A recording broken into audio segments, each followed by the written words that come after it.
Assalamualaikum warahmatullahi wabarakatuh.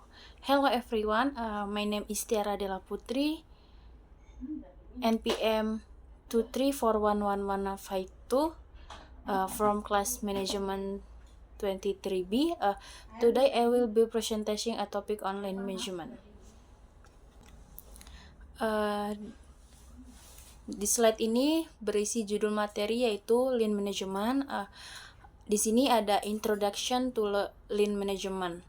Pada slide ini kami menjelaskan bahwa lean management itu adalah pendekatan sistematis untuk meningkatkan proses organisasi dengan menghilangkan aktivitas yang tidak memberikan nilai tambah atau pemborosan. Tujuannya adalah memberikan nilai yang lebih besar kepada pelanggan dengan menggunakan sumber daya yang lebih sedikit, tanpa menurunkan kualitas. Lean berasal dari Toyota Production System, namun sekarang diterapkan di berbagai sektor seperti manufaktur, jasa, logistik, hingga pendidikan. Next slide, di sini ada Lean yang dibangun di atas dua filosofi utama. Yang pertama itu ada continuous improvement atau Kaizen, yaitu perbaikan kecil yang dilakukan secara terus-menerus untuk meningkatkan efisiensi dan kualitas. Kemudian ada respect for people, yaitu menghargai dan memberdayakan karyawan agar dapat terlibat dalam pemecahan masalah.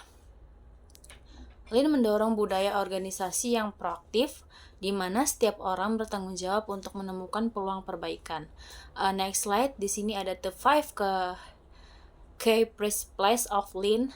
Di slide ini dijelaskan bahwa 5 prinsip utama Lean, yaitu identify value, menentukan apa yang dianggap bernilai oleh pelanggan, map the value stream, yaitu memetakan seluruh proses untuk melihat langkah mana yang bernilai dan mana yang tidak. Selanjutnya ada create flow, yaitu menghilangkan hambatan agar proses berjalan lancar tanpa penundaan. Selanjutnya ada establish flow, produksi disesuaikan dengan permintaan pelanggan, bukan berdasarkan perkiraan. Ada juga seek perfection, yaitu melakukan perbaikan berkelanjutan untuk mengurangi pemborosan menuju proses yang ideal. Next slide, ada the 7 types of waste. Slide ini tuh menjelaskan 7 pemborosan utama dalam Lean, yaitu ada overproduction, yaitu produksi berlebihan dibandingkan kebutuhan. Yang kedua ada waiting, waktu tunggu karena proses tertunda atau bottleneck. Yang ketiga ada overprocessing, yaitu melakukan pekerjaan lebih dari yang dibutuhkan. Selanjutnya ada inventory atau stok berlebih yang tidak sedang diproses. Kemudian ada motion, gerakan pekerja atau alat yang tidak efisien. Yang terakhir ada defects, atau yaitu kesalahan atau kualitas buruk yang memerlukan perbaikan. Di sini juga banyak organisasi menambahkan pemborosan ke-8, yaitu tidak memanfaatkan potensi karyawan. Next slide, ada essential Lean tools and techniques. Pada bagian ini dijelaskan beberapa alat utama Lean, yaitu SS untuk penetapan tempat kerja agar rapi dan efisien, Kaizen untuk perbaikan kecil berkelanjutan, value stream mapping untuk melihat aliran proses dan menemukan pemborosan. Yang ada juga just in time untuk mengurangi persediaan yang berlebih dan mengikuti kebutuhan.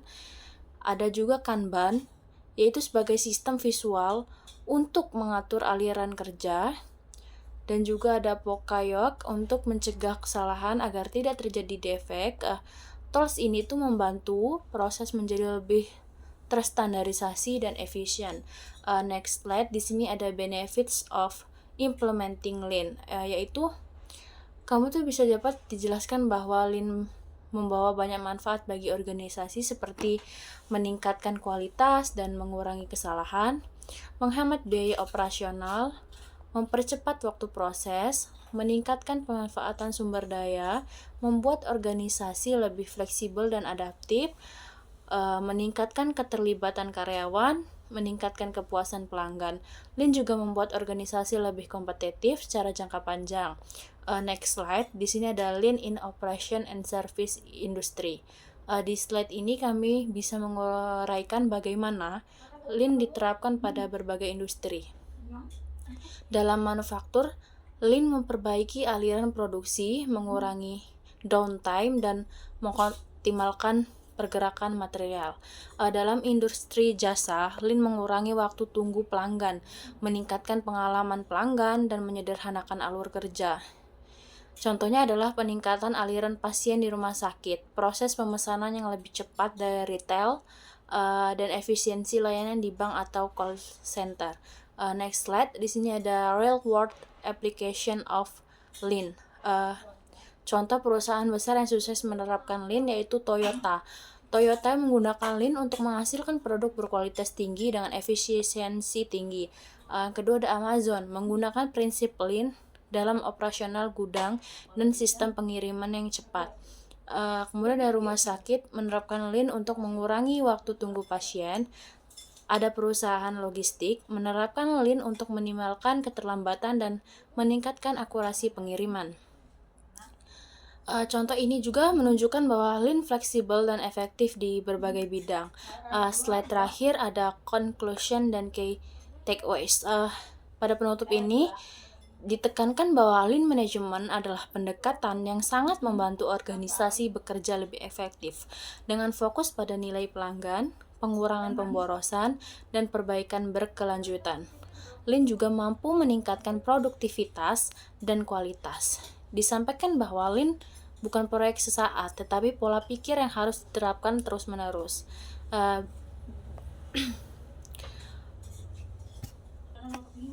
Okay, that closes my presentation. Thank you and wassalamualaikum warahmatullahi wabarakatuh.